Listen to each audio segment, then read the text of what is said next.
Ang bawat paggising natin sa umaga ay isang napakagandang biyaya, kaya dapat lagi tayong nagpapasalamat sa bawat araw na ibinibigay ng Diyos sa atin.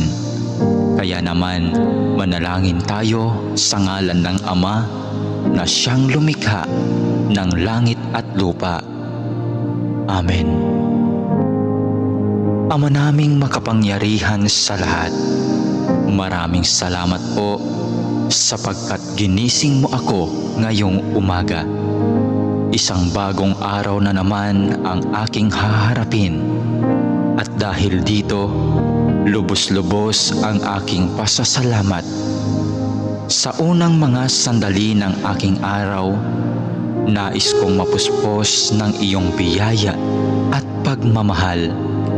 Kaya narito ako upang makapiling ka sa